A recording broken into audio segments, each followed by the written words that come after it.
On tonight, 7 is on your side with a critical consumer alert because so many of us drink it every day. We think we know caffeine, but the FDA argues familiarity makes pure powdered caffeine potentially dangerous. It's cheap, it's sold online and over the counter, it's accessible to anyone. Well, 7 on your side, consumer investigator Kimberly Suiters found out confusion about dosing can lead to death. Pure powdered caffeine, sold as a dietary supplement, taken for an energy boost, but the wrong dosage can be deadly. He mismeasured, and it killed him. 18-year-old Logan Steiner, a homecoming king, a champion wrestler, an A student, tried an unknown amount of powdered caffeine once. It's poison. It's worse than any street drug.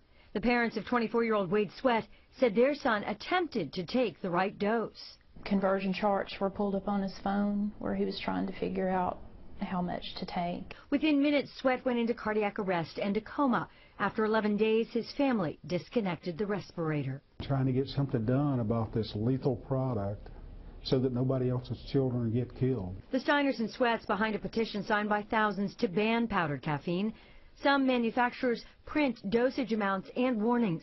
But the Center for Science and the Public Interest in D.C. submitted its own petition, calling on the FDA to strengthen labeling for powdered caffeine now and eventually make it illegal. At a minimum, it should have a large skull and crossbones, a sign that says potential overdose, possibility, fatal. The difference between a recommended dose and a lethal dose is the difference between a pinch and a smidgen. So what does that look like?